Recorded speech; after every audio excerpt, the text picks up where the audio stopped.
Sharjah سے پاکستان آنے والا نجی کارگو طیارہ کراچی کے قریب سمندر پر پرواز کے دوران لاپتہ۔ طیارے میں عملے کے 5 افراد سوار تھے، جن میں pilot Rizwan Idrees, first officer Faisal Mahmood, load master Taufiq Khan اور انجینئر عارف صدیقی اور محمد حامد شامل ہیں۔ بوئنگ 737 کارگو طیارہ گزشتہ رات شارجہ سے کراچی آ رہا تھا کہ رات 9:21 پر ایئر ٹریفک کنٹرول سے رابطہ منقطع ہو گیا۔ پائلٹ نے میڈے کی کال نہیں دی۔ حکام کا کہنا ہے کہ طیارے نے رابطہ منقطع ہونے سے قبل نیویگیشن سسٹم میں خرابی کی اطلاع ضرور دی تھی، جس پر کراچی ایریا کنٹرول سینٹر نے فوری طور پر عملے کو ٹیکنیکل رہنمائی فراہم کی تھی۔ اتھارٹی کے مطابق رڈار پر طیارے کو تیزی سے بلندی کو کھوتے اور اپنی سمت تبدیل کرتے ہوئے دیکھا گیا، جس کے بعد اس سے رابطہ مکمل طور پر منقطع ہوا۔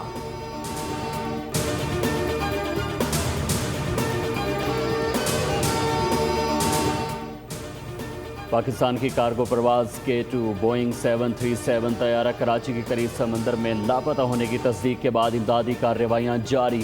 پاک بحریہ کا جنگی جہاز PNS ذوالفقار اور PNS Hunain search and rescue operation میں شامل۔ پاک فضائیہ قصاب طیارہ بھی سرچ آپریشن میں حصہ لے رہا ہے۔ پاک بحریہ کا ATR بھی کارروائی میں شامل ہے۔ نیشنل شپنگ کارپوریشن کے تجارتی جہاز بھی سرچ اینڈ ریسکیو آپریشن کے لیے تعینات ہیں۔ پاکستان ایئرپورٹ اتھارٹی کے مطابق ریسکیو کوارڈینیشن سینٹر کو فعال کر دیا گیا۔ مختلف متعلقہ ادارے مشترکہ طور پر تلاش کی کارروائیوں میں حصہ لے رہے ہیں۔ وزیراعظم شہباز شریف کا افسوسناک حادثے پر گہرے رنج و غم اور افسوس کا اظہار۔ پاکستان سول ایوییشن، پاک بحریہ اور پاکستان ایئر فورس کو بحریہ عرب میں سرچ اینڈ ریسکیو آپریشن کی کارروائیاں تیز کرنے اور تمام ممکنہ وسائل بروئے کار لانے کی ہدایت۔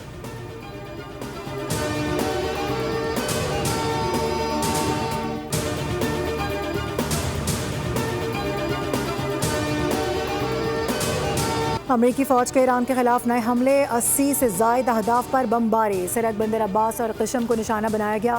امریکی سینٹ کام کا کہنا ہے کہ یہ حملے آبنائے ہرمز سے گزرنے والے 3 تجارتی جہازوں پر ایران کے مبینہ حملوں کے جواب میں کیے گئے ہیں۔ ایران کی جانب سے مبینہ جارحیت بلا جواز، خطرناک اور جنگ بندی کی واضح خلاف ورزی تھی۔ تہران کو اپنے اقدامات کی قیمت چکانا ہوگی۔ فی الحال امریکی حملے روک دیے گئے ہیں۔ امریکی بمباری کے بعد بندر عباس سے آگ کے شعلے اور دھوئیں کے کالے بادل اٹھتے دکھائی دیے۔ امریکی عہدیداروں کے مطابق ایران کے air defence coastal surveillance system کو نشانہ بنایا گیا۔ زمین سے فضا میں مار کرنے والے میزائلز، اینٹی شپ کروز میزائلز اور ڈرون لانچ سائٹس کو نشانہ بنایا گیا۔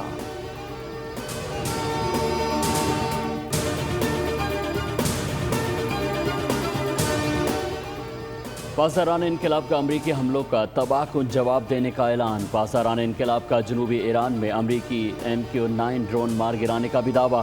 بحرین اور کویت میں امریکی تنصیبات پر میزائل داغ دیے۔ امریکی فوجی اڈوں سمیت 85 مقامات کو نشانہ بنایا۔ ایران کے خاتم الانبیاء سینٹرل ہیڈ کوارٹر سے جاری بیان میں کہا گیا کہ امریکی حملے ایک ایسے وقت میں کیے گئے جب ایران کے مرحوم سپریم لیڈر کی میت عراق میں آخری رسومات کے سلسلے میں موجود تھی۔ ایران آبنائے ہرمز میں امریکی مداخلت کی اجازت نہیں دے گا۔ امریکی حملوں کا تباہ کن جواب دیا جائے گا۔ ہرمز میں تجارتی جہازوں اور تیل بردار ٹینکروں کے لیے محفوظ راستہ صرف وہی ہوگا جس کا تعین ایران کرے گا۔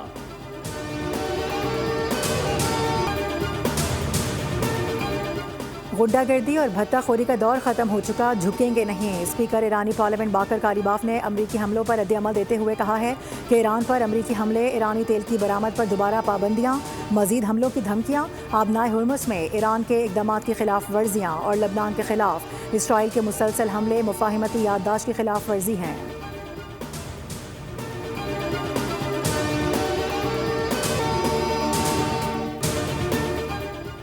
امریکہ نے ایران پر تیل کی فروخت پر پابندی دوبارہ عائد کر دی۔ فیصلہ آبنائے ہرمز میں تجارتی جہازوں پر ایرانی حملوں کے بعد کیا گیا۔ امریکی محکمہ خزانہ کے مطابق ایران کو آبنائے ہرمز میں جہازوں پر حملوں کے نتائج کا سامنا کرنا ہوگا۔ امریکی پابندیوں کے اعلان کے بعد عالمی منڈی میں خام تیل کی قیمتوں میں 5% سے زائد کا اضافہ ریکارڈ کیا گیا۔ برطانوی برنٹ کروڈ آئل $76 فی بیرل، امریکی خام تیل $72 فی بیرل پر ٹریڈ کر رہا ہے۔ امریکی محکمہ خزانہ نے ایران کو 21 اگست تک تیل فروخت کرنے کی عارضی اجازت دی تھی۔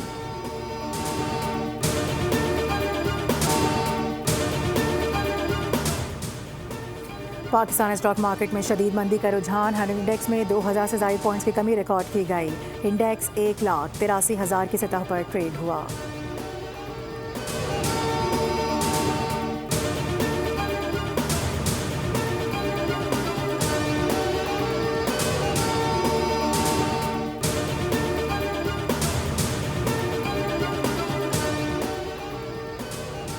ایران کے شہید رہبر اعلیٰ علی خامنہئی شہید کا جسد خاکی عراق پہنچا دیا گیا۔ آخری دیدار اور تعزیتی تقریبات کا آغاز ہو گیا۔ شہید آیت اللہ علی خامنہئی کی آج نجف میں نماز جنازہ ادا کی جائے گی۔ عراقی شہریوں کی بڑی تعداد شہید کو خراج عقیدت پیش کرنے پہنچ گئی۔ شرکاء کی تعداد 23 لاکھ سے تجاوز کر گئی۔ میت کو کربلا بھی لے جایا جائے گا۔ جمعرات کو مشہد میں امام رضا کے روضے کی حدود میں سپرد خاک کیا جائے گا۔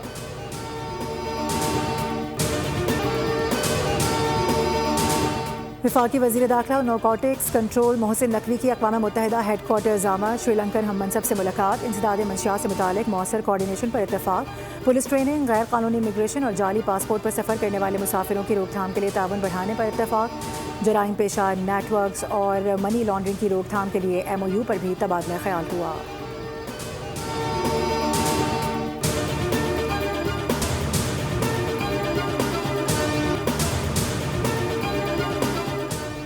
وزیر اعلیٰ پنجاب مریم نواز سے اسپیکر پنجاب اسمبلی ملک احمد خان کی ملاقات۔ عالمی صورتحال کے تناظر میں ملکی حالات پر تبادلہ خیال کیا گیا۔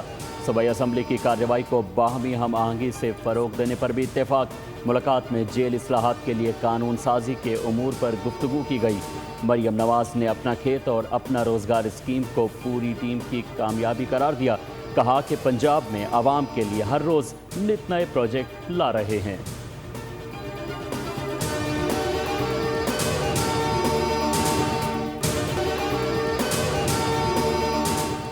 امریکی عدالت میں ہردیپ سنگھ نجر کے قتل کیس کی سماعت۔ لارنس بشنوئی اور گولڈی برار پر فرد جرم عائد کر دی گئی۔ ہردیپ سنگھ نجر کے قتل کا حکم لارنس بشنوئی اور گولڈی برار نے دیا تھا۔ لارنس بشنوئی نے جیل سے موبائل فون کا استعمال کیا جس کے ذریعے قتل کی منصوبہ بندی کی گئی۔ گولڈی برار نے شمالی امریکہ میں قتل کی کارروائی کی نگرانی کی۔ سابق کینیڈین وزیر اعظم نے بھارتی اہلکاروں پر الزامات عائد کیے تھے۔ کینیڈین پولیس نے نجر قتل کیس میں 4 بھارتی شہریوں کو بھی گرفتار کیا تھا۔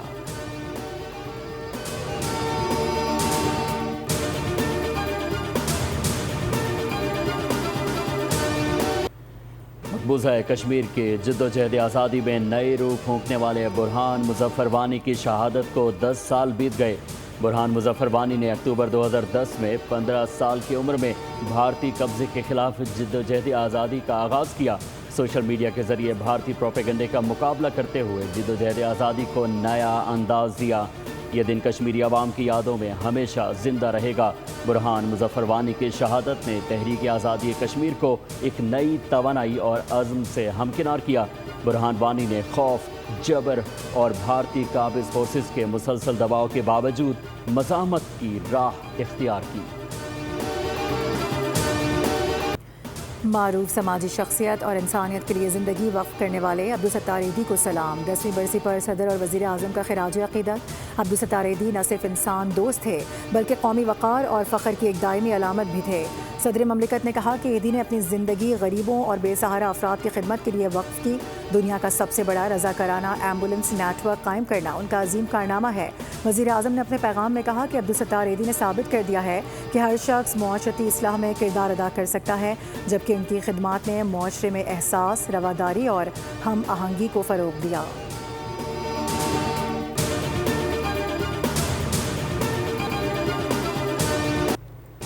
کراچی کے علاقے نیپیر میں 6 سالہ بچے کی تشدد زدہ بوری بند لاش ملی۔ بچے کو اغوا کے بعد زیادتی کا نشانہ بنا کر قتل کیا گیا۔ پولیس کے مطابق ملزم حمزہ مقتول کا پڑوسی ہے جسے گرفتار کر لیا گیا۔ اہل خانہ نے بتایا کہ واردات پڑوسی کے گھر میں انجام دی گئی۔ ملزم نے بچے کو ڈھونڈنے کا ڈرامہ بھی کیا۔ والد کے مطابق مقتول 5 بہن بھائیوں میں سب سے چھوٹا تھا۔ لاش پوسٹ مارٹم کے لیے سول اسپتال منتقل کر دی گئی۔ وجہ موت کا تعین پوسٹ مارٹم رپورٹ آنے کے بعد ہو سکے گا۔ عریضہ فاطمہ کیس میں ذمہ داروں کے خلاف قانونی کارروائی کا آغاز ہو گیا۔ محکمہ صحت نے رشید میڈیکل اسٹور کو سیل کر دیا۔ سٹی پولیس نے 2 ملزمان کے خلاف سنگین دفعات کے تحت مقدمہ درج کر لیا۔ ورثہ کے مطابق عطائی نے غلط علاج سے 14 سالہ عریضہ کی موت ہوئی ہے۔ ملزمان تاحال آزاد ہیں۔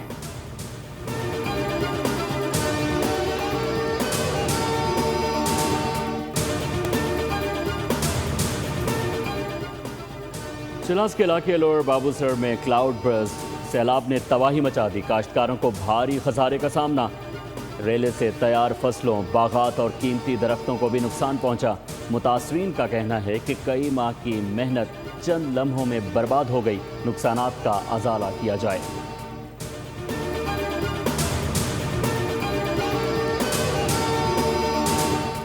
رہائش کے لیے دنیا کا بہترین شہر ڈنمارک کا دارالحکومت کوپن ہیگن، جبکہ کراچی بدترین شہروں میں چوتھے نمبر پر آ گیا۔ اکانومسٹ انٹیلیجنس یونٹ نے 2026 کے لیے دنیا بھر میں رہائش کے لیے بہترین شہروں کی فہرست جاری کر دی ہے۔ کراچی جنگ زدہ شہروں تہران اور یوکرین کے دارالحکومت کیف سے بھی بدترین قرار، 173 شہروں پر موجود۔ کراچی سے نیچے بنگلہ دیشی دارالحکومت ڈھاکہ کا 171، لیبیا کا شہر تریپولو 172 اور شام کا شہر دمشق 173 نمبر پر موجود ہے۔ بہترین شہروں میں ویانا دوسرے، میلبرن تیسرے، سڈنی چوتھے، زیورخ پانچویں اور جنیوا چھٹے نمبر پر رہا۔ ایشیا میں رہائش کے لیے سب سے بہتر شہر جاپان کا اوساکا قرار دیا گیا۔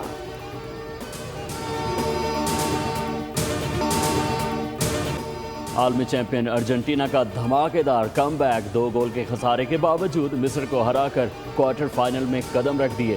اٹلانٹا میں مصر نے 79ویں منٹ تک میسی 11 کو بے بس کیے رکھا، پھر دفاعی چیمپئن نے پلٹ کر وار کیا، 14 منٹ میں 3 گول داغ کر بازی پلٹ دی۔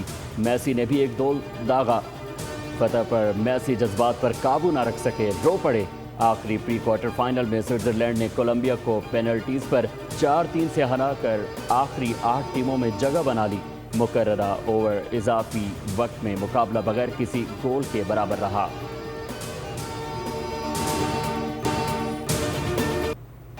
ارجنٹینا اور مصر کے میچ میں ریفری کے متنازع فیصلے، فیفا ورلڈ کپ کی شفافیت پر سوالات اٹھ گئے۔ ریفری نے وی آر پر مصر کے مصطفیٰ زیکو کا گول مسترد کیا۔ مصری کھلاڑی اپیلیں کرتے رہے، ریفری ارجنٹینا کی سائیڈز لیتے رہے۔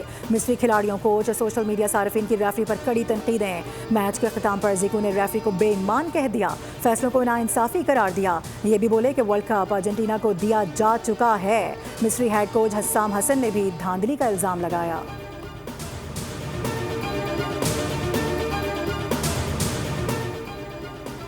ارجنٹینا کے کپتان لائنل میسی نے مصر کے خلاف میچ میں ناپسندیدہ ریکارڈ نام کر لیا۔ میسی نے اپنے ورلڈ کپ کیریئر کی 4تھی پینلٹی ضائع کر دی۔ یہ رواں ٹورنامنٹ میں ان کی 2ری ضائع شدہ پینلٹی ہے۔ میسی فیفا ورلڈ کپ کی تاریخ میں سب سے زیادہ پینلٹی ضائع کرنے والے کھلاڑی بن گئے۔ انہوں نے اس سے قبل گروپ مرحلے میں آسٹریا کے خلاف بھی پینلٹی ضائع کی تھی۔ میسی ورلڈ کپ تاریخ میں مسلسل 6 ناک آؤٹ میچز میں گول اسکور کرنے والے پہلے کھلاڑی بن گئے۔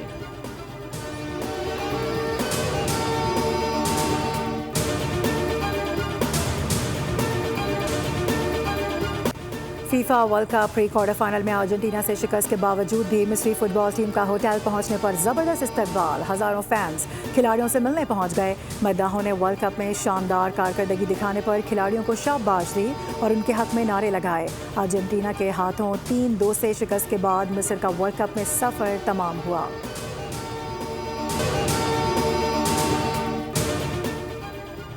فٹ بال ورلڈ کپ کے 23ویں ایڈیشن کی کوارٹر فائنل لائن اب مکمل۔ ارجنٹینا، فرانس، انگلینڈ، اسپین اور بیلجیم کے ساتھ مراکش، ناروے اور سوئٹزرلینڈ نے اپنے شاندار کھیل غیر متوقع طور پر ایونٹ کے آخری 8 ٹیموں میں جگہ بنا لی۔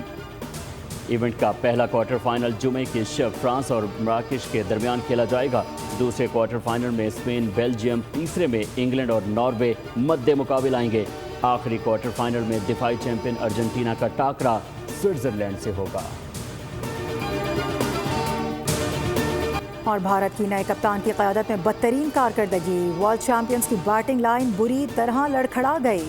انگلینڈ نے تیسرے T20 میں ریکارڈ 125 رن سے دھول چٹا دی۔ 5 میچز کی سیریز میں 2-0 کی برتری حاصل ہوئی۔ ناٹنگم میں 202 رنز کے تعاقب میں بھارتی ٹیم 12ویں اوور میں صرف 76 رنز پر ڈھیر ہو گئی۔ 7 کھلاڑی ڈبل فگرز تک بھی نہ جا سکے۔ جوسٹنگ نے 4 اور آرچر نے 3 شکار کیے۔